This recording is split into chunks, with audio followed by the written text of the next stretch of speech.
Welcome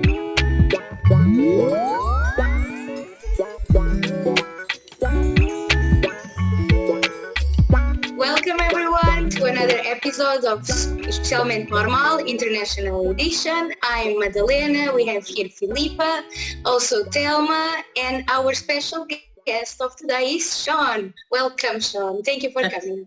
Hello. Hello. So Sean, we'll start by doing a short introduction about you. I think we've got everything right, but if not, just let us know. Okay. So Sean, you're from Milton Keynes in the UK. During most part of the year, you're an actor, a comedian, a youth trainer, a karaoke lover, but during the holidays, you're also a Christmas elf. It's true. You love to travel and eat Portuguese pastel de nata, almost as much as you love to procrastinate. That's true as well. Except I never procrastinate when it comes to pastel de nata. Good. So we got the introduction right. Would you like a... Yes. Yeah. Yes, very good. So yeah, that sounds about right. So you are an actor. So when did you first fall in love with the theatre? Well, I mean, first of all, actor, mostly acting I do is just amateur. Occasionally I get paid. Just the other day I got paid to pretend to be a criminal. So that was very interesting. I like acting and I sometimes act. Maybe it's a little bit too much to call me an actor because I don't do it often enough. I'd like to do it more. Obviously, the last year, because of lockdown, it's been very difficult. But I think it's probably easier or better to call me a performer because I do that all the time. So even when people don't want me to, I can't help it. So, and that comes into everything I do, I guess, in training, in being a Christmas elf, absolutely, in trying to make people laugh, just friends and family. So, and is there anything that being on the stage or be a performer that you can not find in anything else? The thing, especially with comedy, which is mostly what I do, if you have a good comedy line to perform, then your reaction from the audience is instant. Either they laugh or they don't laugh. So you know, if you get that line right and you get a laugh, you know that you have made those people laugh. So it's a wonderful thing that you can make people so happy and be absolutely sure that you did it.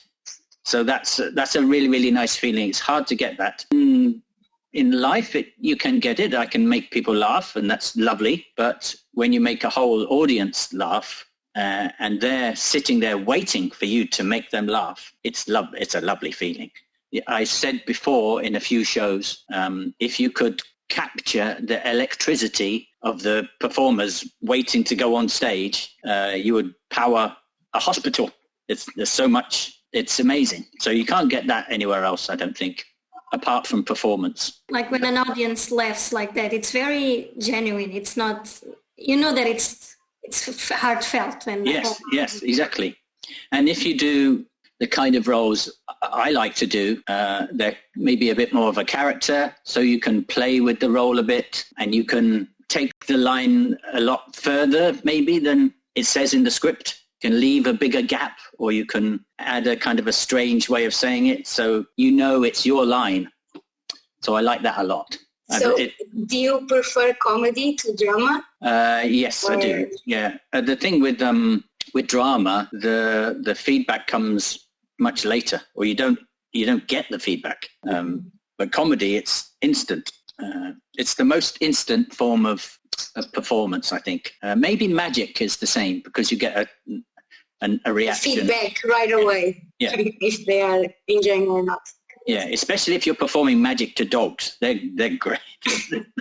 You should watch videos of magic for dogs. They do all the same things humans do. They look behind the screen and they go like this. It's very, very funny. I didn't even know there were videos about magic for dogs. Yeah. And having the space to safely explore different characters, emotions, dilemmas, does that help coping with real life? Well, I use comedy all the time. There's a phrase, all is fair in love and war. I think it's maybe even Shakespeare. I add comedy, all is fair in love and war and comedy, if it works. I mean, one of the things I like about my comedy is I can make jokes when people are feeling low. That's a lovely thing. You can make someone laugh when they're feeling low. I definitely use comedy all the time. And with the training, it's really, really useful to make people feel relaxed, to explain a problem that was there, or to help people understand something. It's a good way to remember things, if you can think of a funny way of describing it. In that way, I use it a lot. But also performance skills. You need to be loud, you need to be clear, you need to communicate properly to your audience. So all of those things are the same in other areas of life, I think. Yeah, it's the best way to look at life. It's by laughing at home, I think. Well, it's a good way to deal with lots of things, yeah.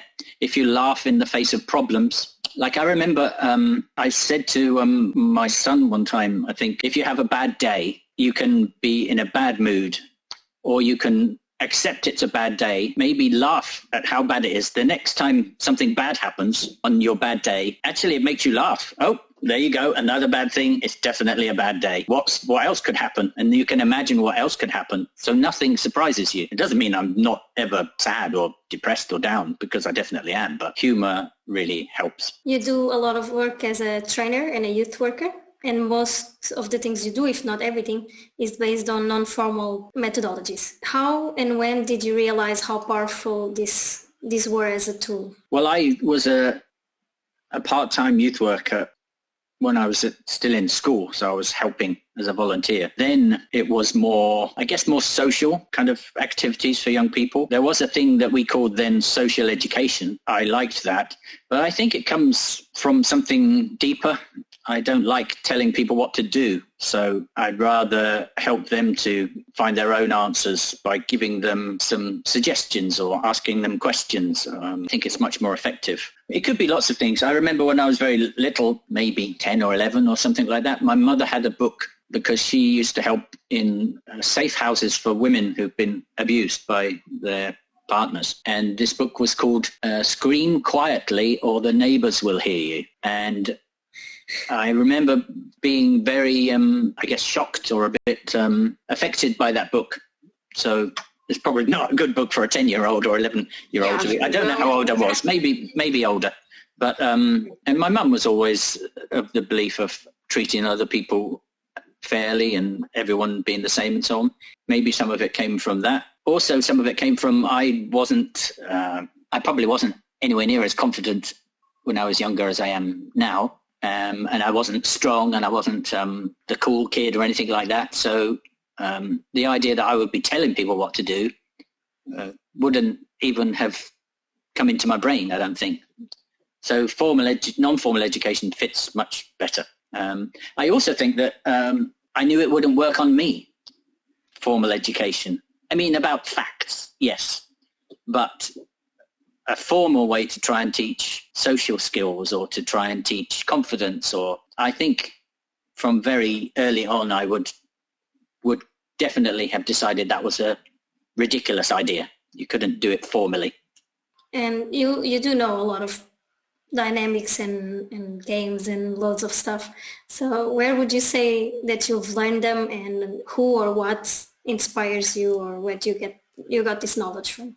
One answer to that is people inspire me. Because of things people say and what happens around. This is why I love non-formal education, because every project, every course should be different, because the place is different and the people are different, and those people bring different things. And some of my favorite things that I've done have come because somebody has said something to me think I've just got that kind of brain that sees things in a different way and makes connections. A lot of it comes from comedy. Comedy is about making connections that people didn't realize and making fun of those connections, or even making up a connection, taking people on a journey. And so a lot of it comes from that. I don't know if there's anyone particular that inspired me. I've done various courses that I found really useful. I did one about creative use of conflict that was fabulous. But yeah, and a little bit in all you do as a performer, also like, I know with music you've been during the lockdown experimenting with some things, so that's maybe, and then with the training too, that's the common thing, it's all creative. Yeah, definitely. I mean, I don't think I used to call myself a creative person, but I definitely do now. I'm creative with my excuses for not doing things. That's another thing.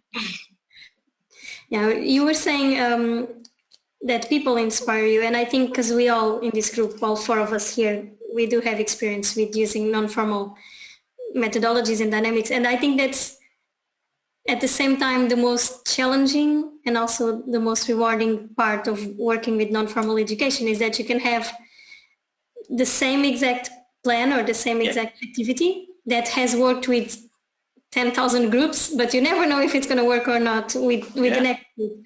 And even when it does work, it never works the same way. And so I think that can be, I think speaking, for example, from my experience in Mada in Poland, when we were first getting the first steps on this, it can be very scary because you never know how the group is going to react. But then also you learn how to engage them. But also that's it never gets boring, because I get bored very easily, and it never gets boring if people make it always different, I think. What you said there is one of the interesting things about non-formal education, because I never get bored. And I think that's because of the different ways I think about things. I'll make stupid connections between things, or I'll find something ridiculous interesting. So that's how I come to it, and you come to it from your way, because you like getting outputs and actions and observing people and noticing different things. And so it's always different for you as well. Well, I mean, I put it like this sometimes. If you, it's a little bit, here's a good word for you to try and translate into Portuguese. It's a little bit disingenuous, what I'm about to say. It's a great word. But I think in a maths lesson, you can learn some interesting formulas and things like that. Maybe you can learn about, 574,976. I didn't know that number existed. You know, that's about as much as you can learn. But in a non-formal education project, you can change your whole life. You literally can. People have changed their whole lives. It changed mine. Yeah, exactly. Yeah. Informal education is the best. Yeah. It's funnier. So. Yeah, I mean, for some things it doesn't work. I mean, if you're... Yeah, I think you need both. I think the balance. Have a rule. It's just that a lot of the times formal education gets far more attention, and non-formal is also important. But yes, of course, they are both needed for different reasons. And also, non-formal education is very hard to measure the impact. Yeah, it's easy to measure the impact of formal education. Yeah, we call it the invisible work, because those are the things that a lot of things that you cannot measure. But you can feel it, so you have a way to measure it. But for other people, for someone that is just evaluating, to put on paper, let's say. So you have to be. That's why evaluation is much more important in non-formal than formal. I guess formal, you have the evaluation at the end of the course. If it's 1 week or 3 years or something, there's an evaluation right at the end. But non-formal, you kind of can evaluate even every session. Yeah, I think that's too much, but some people do. I also think that with non-formal, sometimes, at least from my experience, my personal experience, sometimes you don't even realize right away the learning. Sometimes after a while you realize actually what I did a few months ago or last year, or my experience when I was somewhere else. Sometimes it takes a while for things to sink in. To realize. I can tell you that I've met young people years later who've made a nice comment about something we did together, or so that's lovely when that happens. I did a workshop on participation, which I haven't done for a long time, but I really like it. In participation, there's kind of like something that happens in schools and in local councils and things like that. The young people that they find to participate are quite often happy, articulate, intelligent, supported, and no idea about the real problems of young people. And then on the other side, there's the young people who experience poverty and experience bullying and low self-esteem, and nobody talks to them. So what you need to do is give power to the young people that really know, and give education to the young people who have the skills. It's kind of like a balance. And I had this lovely image for that participation was like a balloon. If it's always the educated and supported young people in the balloon, it's too much hot air. So it goes up too high and you can't see the problems. And if you have too many or unsupported young people, their problems are too much and the balloon never gets off the ground. So you need to kind of give inspiration to the young people with problems, or give, grounding to the others. And because of that, I came up with this little silly, cute phrase, fly high enough to see for miles, but low enough to see the smiles. Cheesy it is. But I met a guy that was on the project a couple of years later, and he said, that's how I live my life. I said, oh, really? That's very nice. I think you already answered this one a little bit, but just in case you want to add something, why do you enjoy working with young people so much? Young people don't know what won't work, whereas adults will tell you. If you have an idea, we tried that 3 years ago, it didn't work. Oh, what about, no, we can't do that because of this. And you tell young people that and they'll say, well, let's find another way then. Or, still believe. Well, that was that time. It's different now. So I like that. But also, it's much easier to make an impact on young people and help them to grow, I think.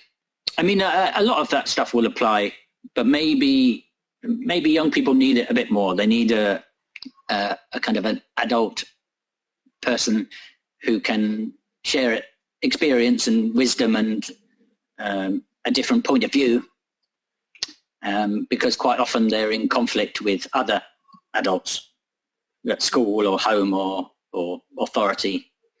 And you can be like the link. I always feel like a good youth worker is a link between young people and other adults when they're moving from dependence to independence and from home to work or to university. So you can make it, I think you can make a big difference. And why do you think that it's so easy for you to connect with them? Because it is, we've seen it so many times.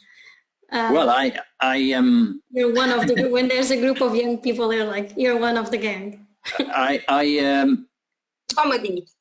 Well, that's one way. I think because I've got lots of answers, but I don't have this need to share them. And I think because I'm interested, apart from anything else. I mean, and I like talking to young people, and I don't see them as a problem. I see them as kind of a newly forming person that's got lots of interesting views about different things. But I think maybe a lot because I'm not judgmental. It doesn't bother me. I was doing a little workshop for young people in a school, and the young people were there because they were gifted or had something extra, and the school wanted to encourage it. And sometimes those kind of young people are a bit loud or a bit difficult. And when I started this workshop, one of the young people interrupted or couldn't stop talking.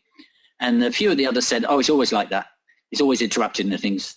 And I don't know what made me say this, but I just said to him, you don't have to be like that if you don't want to today. That's all I said to him. So basically, I wasn't judging him. I wasn't saying, oh, you're naughty for doing this. I said, you've got a choice about that if you want. And he was great. So I think that's the non-judgmental side of things. Yeah. And you are very nice and friendly. Yeah, that helps. It's very easy to talk to you. I don't know. You adapt really well to people, like to different people. I don't take myself too seriously, I guess. So, you know. Yeah, and I think that helps. Like, for instance, a lot of the times that we've seen you working with young people is, let's say, for example, with volunteers who are learning how to run activities and stuff like this. And I think it's very easy for someone that is maybe not very experienced and maybe not very confident, if someone is very good at something, to feel that pressure or to feel intimidated. But then also because you don't take yourself very seriously and you're just very relaxed, I think they can feel inspired and maybe learn from that, but I don't think they feel very intimidated because you're like, okay, if it doesn't work, it doesn't work. And so I think that helps. And you've reminded me about sometimes when we're doing the ELF training. I love how serious it is, the ELF training. Yeah. Well, it's a big business, the Christmas. I'm sure it's the same in Portugal, but yeah, it is. The thing is, I guess the only thing to compare it with would be like a wedding or a summer holiday. People prepare for it, and it means a lot to them. So if it goes wrong, they're very cross. They're very upset. And so we try hard to make sure it doesn't go wrong. And we do little workshops for the elves where we're trying to get them to be more enthusiastic and more friendly. And if you've got those skills, it's easy. You know, if you're just a nice person, but that's a bit of a step you haven't made, you need to be encouraged and helped and supported. But what happens a lot is the people who are good at it show off. Yeah. And the people who are not good think, oh my goodness, there's no way I can be like that. And far too often in ELF training, in other training too, that's the way that people do it. Look, I'm good at this, I'll show you how to do it. That's not going to work unless you already have confidence. Yeah, you have to give people space, because if you take all the space because you can do it better, then people can't learn. Yeah, so I love encouraging people, helping them to find their skill, and I like sharing energy as well, giving a little boost, and I think sometimes I'm better at that than I am at being in the front even. So that's good. Sorry, I've got an absolutely delicious orange here. I just can't stop eating. Oranges are a perfect analogy about young people, because you look at the cover, the outside of an orange, you have no idea what it tastes like inside, and until you open it up and you give it a little bit of space and you encourage it, it's not going to. Okay, maybe not a good analogy, but you never know if an orange is going to taste good. It can look brilliant on the outside, but inside tastes terrible. So you've worked for 5, I think, different councils in the past, and probably more, but yeah. But at some point you decided, and those sometimes are like long-term jobs, but at some point you decided to leave and become sort of a freelancer. I don't know if that's the right way to put it. Lazy, that's the right way to put it. Okay, my question was why? So you just didn't want to work so many hours? No, that wasn't the reason. It was because there was a few different things. One is that the head of my service didn't understand participation, despite me being very clear about it for a long time. She just didn't get it. And I'll give you an example. I don't think this was her, but this was the kind of thing that people thought was good participation. They wanted me to do a questionnaire with young people about the age for changing from the middle school to the senior school. And at the time it was 12, and the choice was to make it 11. And I knew that they already made the decision. They were going to change to 11.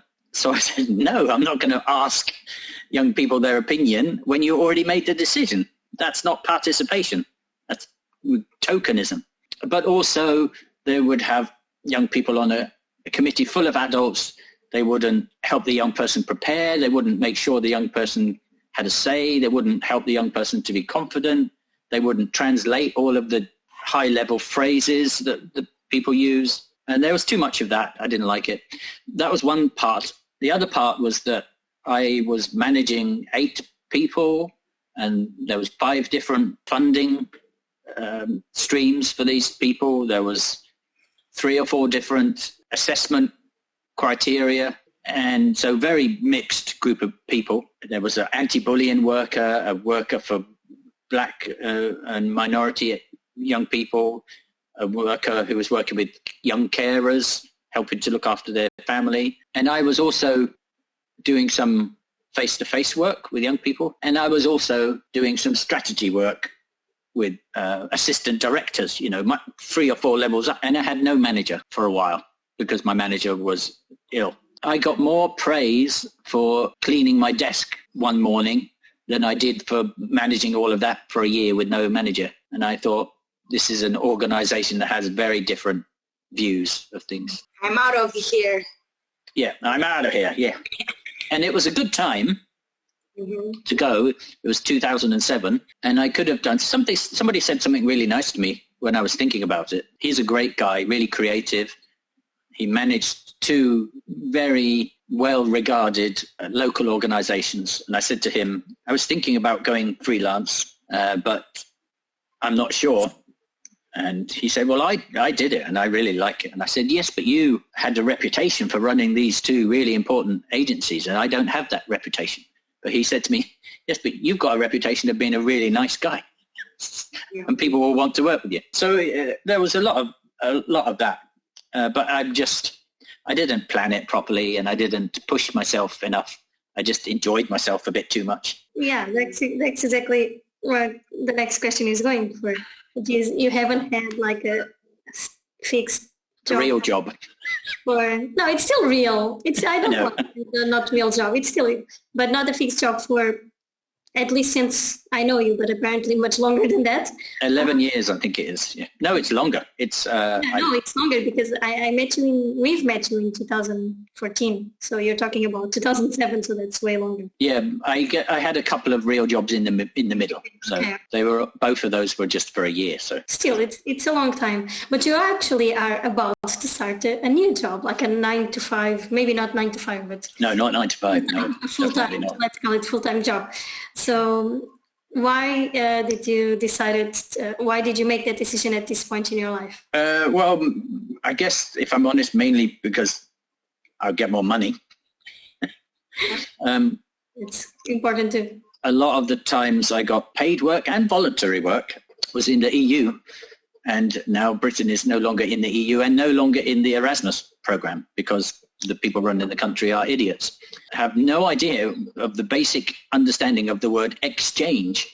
They had this strange idea they could do the program all on their own. Also, the horrible situation with Corona changed a lot of the places I could go for work. I mean, to be honest, I think worked with lots of people in the EU, and I think we'd find a way still for me to work, but it would just be a bit harder. So that's one part. Maybe I didn't push myself enough with that work, and I probably should have tried to get a bit more. Also, I miss a little bit the longer term involvement with young people. So seeing a difference over a longer period. But also it was just kind of chance because the person trying to manage me will be, is my best friend's cousin. And I've met her a few times at Christmas, and she's very, very nice and positive and friendly. She was going to open a new children's home in a few months. And I said, oh, well, tell me when you start that and maybe I'll be interested. And she remembered. So she contacted me. Also, I think it's the right kind of job. I think I'll be good. I've done lots of residential work with young people, not long term. I think I'll be good at it. Every year around November, December, you go back to, you're not just a Christmas elf, you're like the leader. I'm head elf. You're the head Very elf. important. I'm in charge of Father Christmas even. I tell Father Christmas what to do even. So and it's about like 10 or 12 other elves that we work with. So it's... So why do you enjoy that job so much? Well, that one I enjoy. One reason is that they pay me well. They pay well, yeah. I know that. But it's performance. I get to spend Christmas with loads of children and tell silly jokes and play silly games and make fun of the dads who come in Christmas jumpers because they've been forced to by the rest of the family. What's not to like? It's lovely. I mean, it's a lot of responsibility, but it's also a lot of joy. Do you have any projects at the moment? It's hard to have projects for the future because we don't know exactly when that's going to happen. But as a trainer, do you have any particular project that you would like to do in the near future? Any specific topic or something like this? Several things I would like to do. I'm going to do something about English language videos, just for the people that are interested and don't know. There are lots and lots of English training resources online. I think there's a lot of money in it, I think, as well. But almost all of the things I've seen are very formal or at the most friendly. I'd call them friendly, but not funny. There are lots of people who call themselves funny but are not funny. They're just friendly or nice. And as I said before, I think funny is a great way to remember things. So my plan is to do funny videos which help people remember different parts of grammar or different pronunciations. I mean, especially pronunciation. In English, because the spelling and how you say things is often so different, I think having fun with pronouncing things is a perfect way to remember. I don't see that very often at all. It's very surprising to me. The way that young people say hello in English is like this, right? And if you don't know that, then you'll wonder why the person is making a strange face. Right? What's that noise? Right? That's it. That's hello. And your way to say hello back is, all right? So that's one project. And I hope to do that with my best friend, who is a comedy genius. If we do that, we will have fun making it.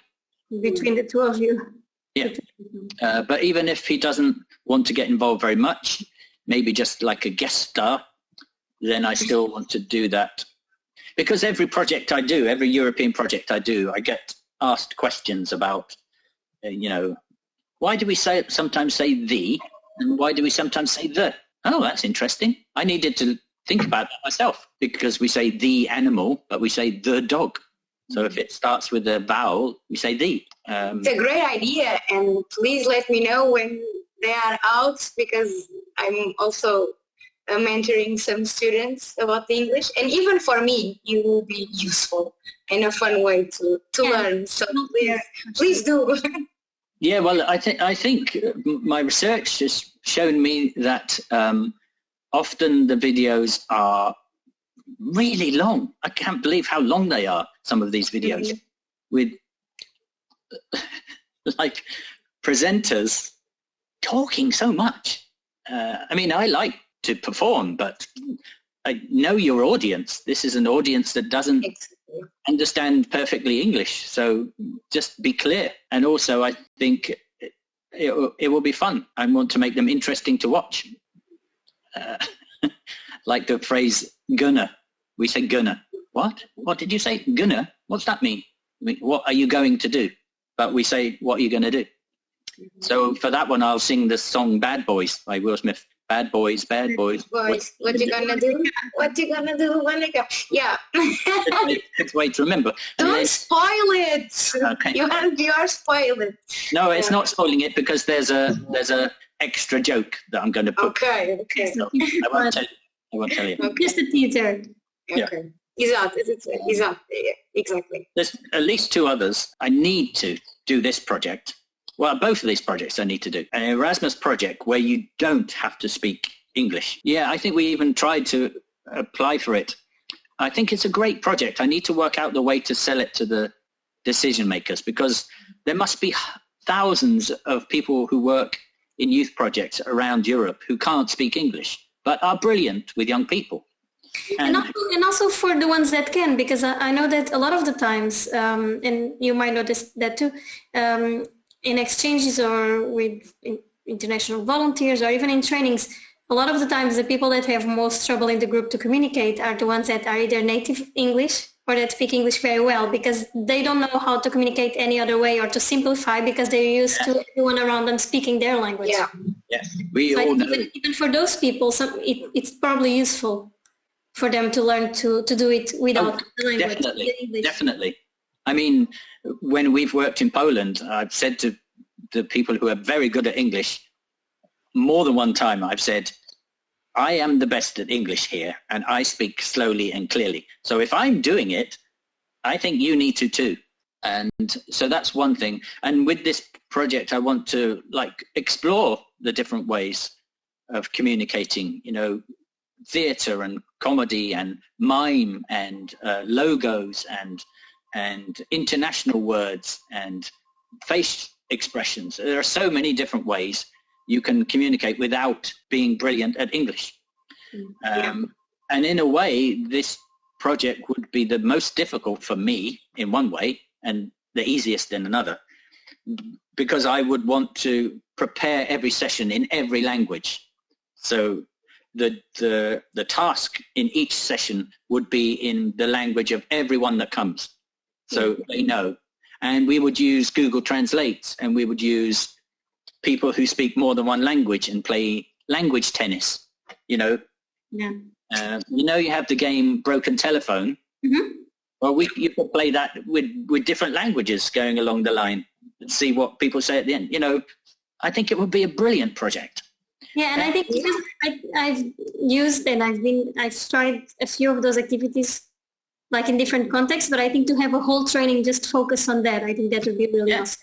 It fits with so many things. Imagine working with refugees, working with asylum seekers, working with young people with low confidence, working with the young people who have been abused. All of those areas, you need to look at different ways to communicate without fancy words. So that's one project that definitely, it just needs to happen. I need to find a way to make it happen, even when I'm working in the children's home. I agree. And the other side, a definite one, is humor. I've been on one or two projects that explore the use of humor with young people, and I've been very disappointed. It was the same thing as I said before. It was performers performing, and the ones who didn't perform saying, what's going on? I'll give you an example. One session, we had a picture, and people had to come up with a joke about the picture. The people who were funny and the people who were good with words came up with the jokes. The people who weren't didn't say anything. And then we went to the next picture, and the people who were good and funny came up with the funny stuff, the people who weren't. And then we ended the session. We did that with 3 pictures, and that was the end. And that's not non-formal education. That's like showing off. Because we could say, okay, why did you choose that subject for a joke? What other subjects for a joke could we do? Why is that joke funny? How could we make it funnier? I mean, there's so many ways you could use that really well with non-formal education, but they didn't. And I was very frustrated. There's an English phrase, I was sitting on my hands. Like, I was biting my lip. That's another thing we say. Yes, yeah. But then they asked for comments, so I gave them some. And they did well. They tried to be constructive. Yeah. My it was feedback. My feedback form at the end was long. We have intercultural evenings where people bring their culture and they share with other people. Quite often people get very drunk because there's lots of alcohol. Yeah. But they can be wonderful. And the people organizing this project I went to, they made a big thing in the days before. Oh, we're going to have some visitors. And we're thinking, oh, that's interesting. Who's that going to be? Is it going to be local people sharing their culture? And the visitors were the course trainers pretending to be a royal family, and they took over this intercultural evening. Everyone was presenting to them, and they were making comments about it. So instead of the whole group sharing with each other, it was the whole group trying to perform to them. Yeah.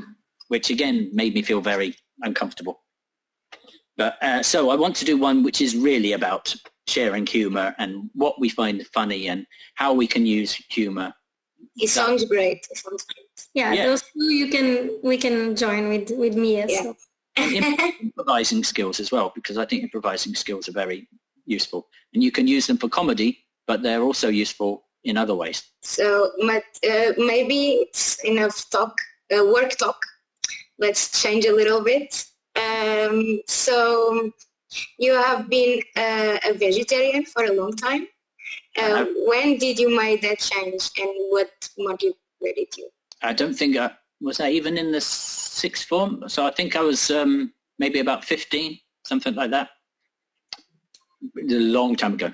Yeah. It's now, if it was 15, then that is 40 years I've been a vegetarian. Wow. So, and normally on projects, when the young people say, how long have you been a vegetarian? I say, longer than you've been alive.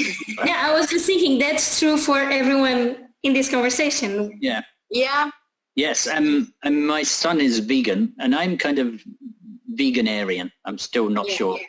Like I had some cheese on my pasta earlier, and it said it was vegan cheese, and it said mature. It wasn't. There was no flavor. You know, it's the thing. Well, if you go, I mean, I think it's great if you go vegan, and mother here is more strict with that, but you have to say goodbye to Pastel de Nata. Yeah. That's also true. It's like you can have guilty pleasures. Yeah, just I like to call them that. Well, so somebody. That's true. Just once in a while. One of the activists that my son follows said something which is very positive. He said, "Whatever steps you make in the right direction are positive steps." Yeah, I completely agree. Yeah, that's it. I mean, I eat lots of vegan stuff. I just sometimes have things which are not vegan. Always vegetarian. I've been vegetarian for a long time. And if anyone gets to another English phrase, too full of themselves, too kind of big, feeling too big about being vegan, then I tell them that being vegan in the UK definitely is so much easier than when I was first vegetarian. It was it was like an alien. I was like an alien. That changes too from country for country. There's countries where it's much easier and there are much more options and the prices are much more fair than in other places of parts of the world. Yes, exactly. I think Germany's always been very good for vegetarianism. Netherlands also, but it's always possible. Yeah. Maybe it gets a little bit more work, but yes, exactly. Yeah. I mean, I just I've had Greek salad in most countries in Europe because that's an easy vegetarian option that it's hard to get. And probably the only option then at that time that you can have. Yeah, sometimes I feel this. I've also had chips and salad a lot as well. Yeah. But it's getting better and easier. So. Well, yeah, I think people are much more aware. It's not a strange, dirty word now to be vegetarian. Choices. Like here in Portugal, in the past few years, there's way more choices than there ever was before. And like in the supermarket, it's getting crazy over here. Yeah, and not like you don't have to go to a specific store to find something. Like the regular supermarket will have it, and the prices are getting better because more people are looking for those kinds of products. So it is not just that. I think people are more aware of food allergies. So I think in a lot of countries, it's required. It's legally required to write the different things, and if it's vegetarian or got milk in and things like that. So it's definitely easier. But I mean, when I've always taken a few little tricks in my suitcase when I go away, like some packets of soup you can make in a cup or a little emergency meals. Yeah. Quite often I bring them back, but it's good to have them. Vegetarians and vegans, I think, make that choice because of they think it's wrong to eat animals. I think. That was never my choice, actually. I thought it was, there were two main reasons. One is I thought animals were treated so badly. That's a lot better now, but I still think it's not great. And the other is that it's just bad for the planet, so much meat. Yeah, but I think because now we hear about it, but it was like 40 years ago. Was it talked about a lot, or just you were just really paying attention? I pay attention to lots of things. So because I met back then, maybe it wasn't such a topic as it is now.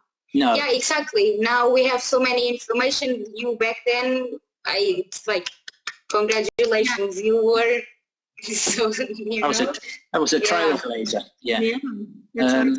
Yeah, I don't know if there was one particular program I watched or book I read or anything like that. I mean, I probably do whole comedy routines about being vegetarian. We didn't eat a lot of meat when I was young because, meat was more expensive than other things.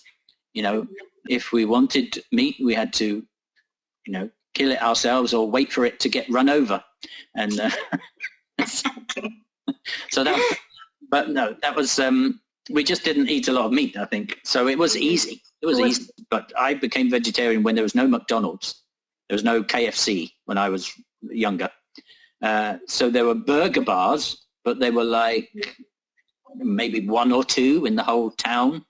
And they were like a cafe. They weren't especially get a cheap burger. And you stayed in. You didn't take it away. The takeaway food in when I was young was chips, probably. The chip shop, that was about the only takeaway. Maybe Chinese food.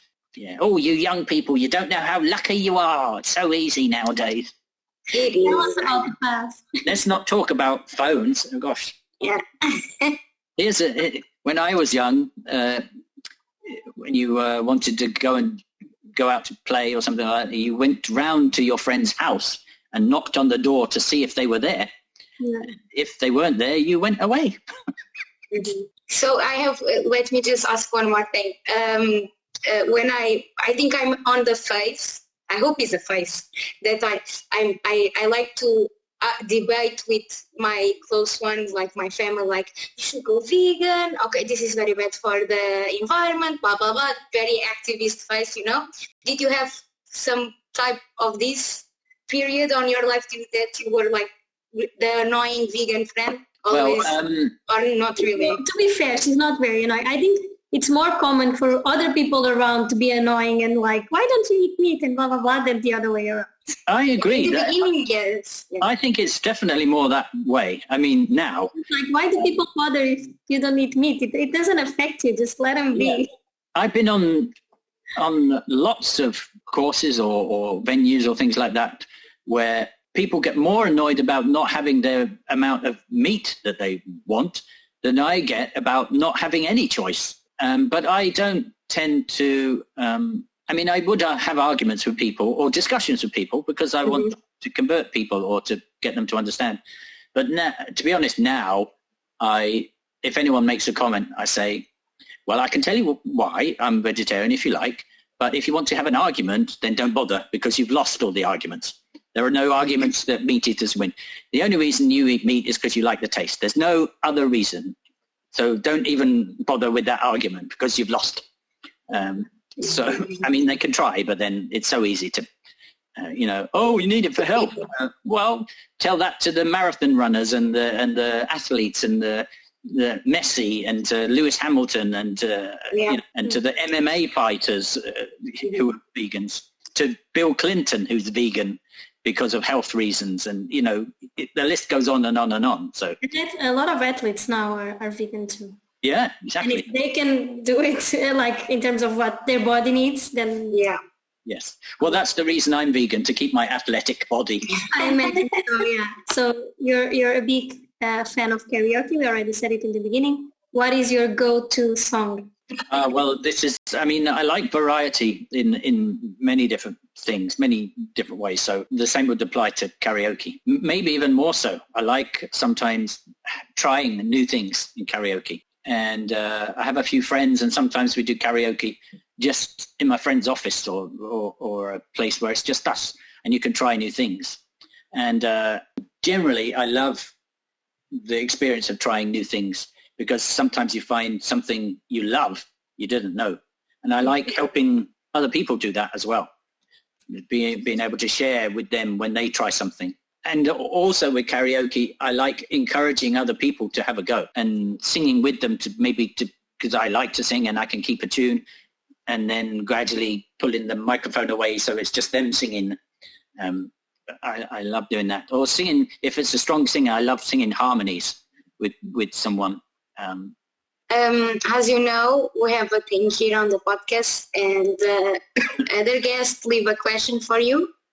So our guest question is, what changed in your life during the pandemic that you would like to keep after this madness is over? There are some things that changed as a society that I would love to keep.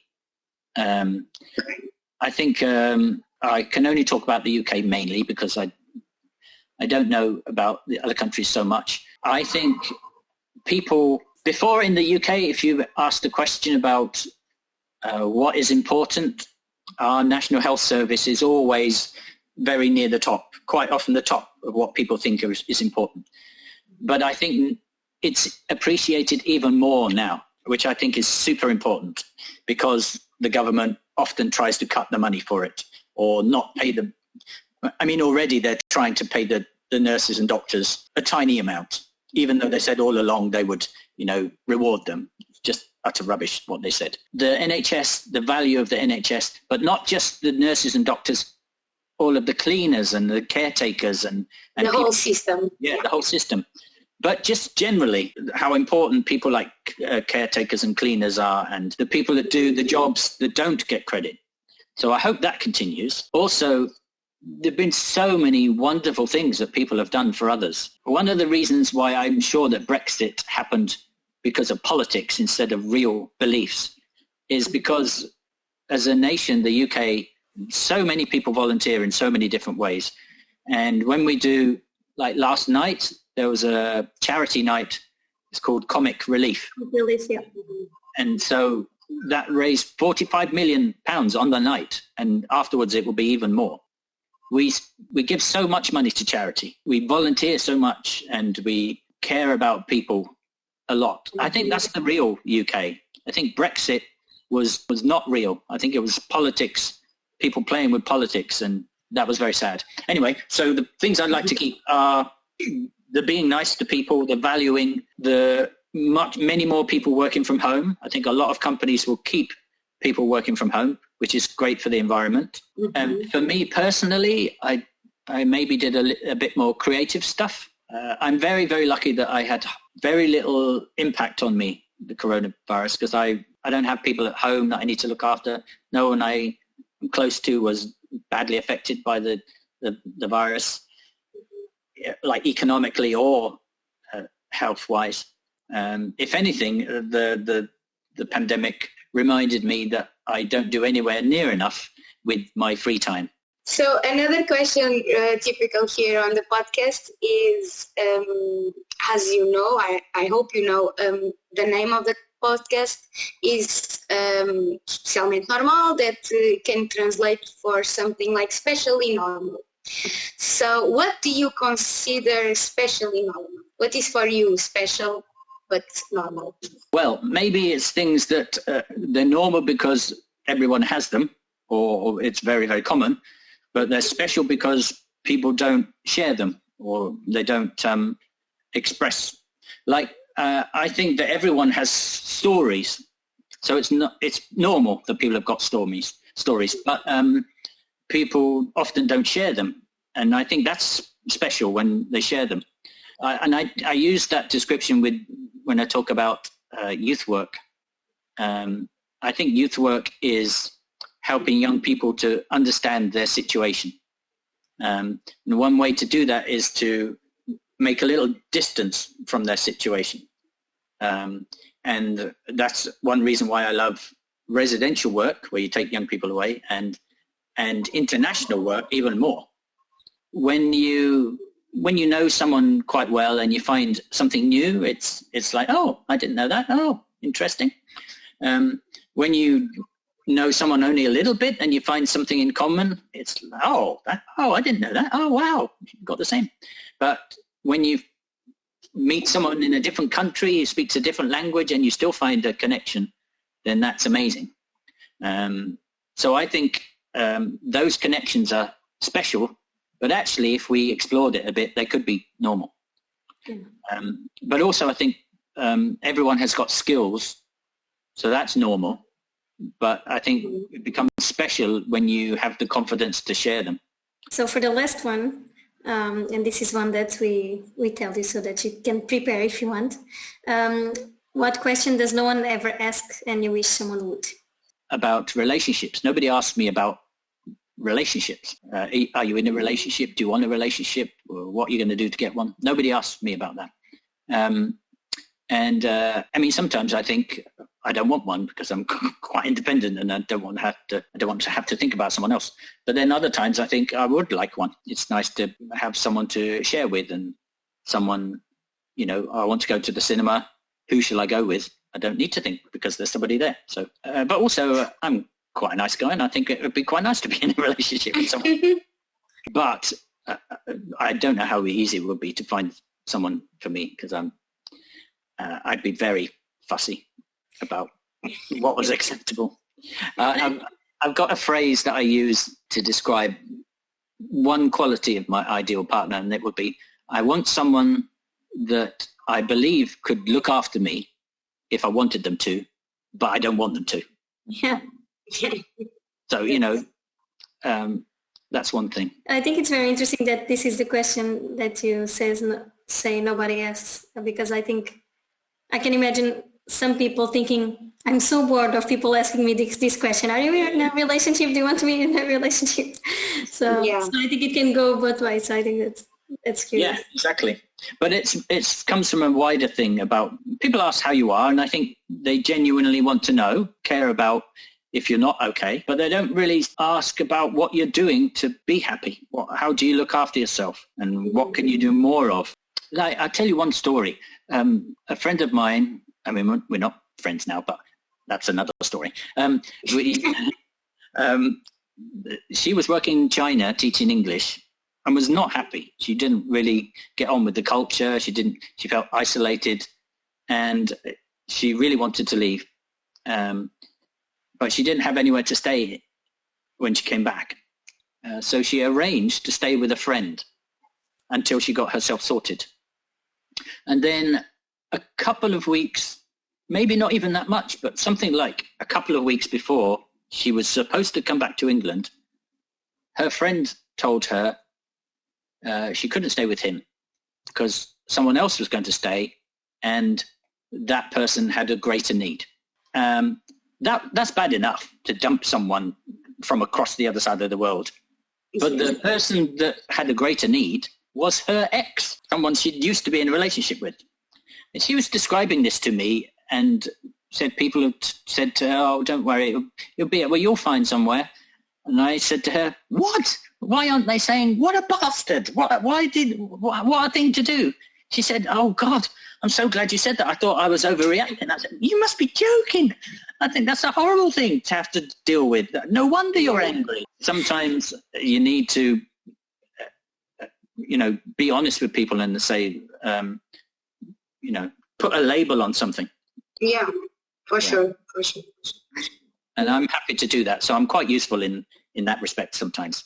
We came to the part that you don't like very much. It's time to say goodbye. Yes. And thank you very much. Wait, let's think of a better way to end, because I don't want to end on that story. Let's think of a nicer story. Okay. Okay, I'll tell you a nicer story. I was talking to one of the girls about music and saying, oh, I really like music. She said, I like music too, but maybe we don't like the same things. And I said, well, I know lots of music, so tell me the initials of your favorite band, and I'll see if I can guess. It was a long time ago, by the way. So she wrote NKOTB, which is New Kids on the Block. I said, oh, New Kids on the Block. Said, oh, you know New Kids on the Block. Oh, well, actually, they're not my favorite band. It's a Spanish band, but you definitely don't know them. They're a bit like New Kids on the Block. And I said, do you mean Menudo? And she said, you know Menudo. So it's like her world was blown apart because this old, well, I wasn't old then, this guy from England knew about her favorite pop group, even though it's a different country, a different language. And so that's what I love about connections and working with young people. Yeah. Thank you so much for joining us for this conversation. Thank you for letting me talk about myself for an hour and a half. Our pleasure. Yeah. Thank you very much and see you soon. Let's go. Boa noite. Bye. Boa noite. Boa noite. Obrigado.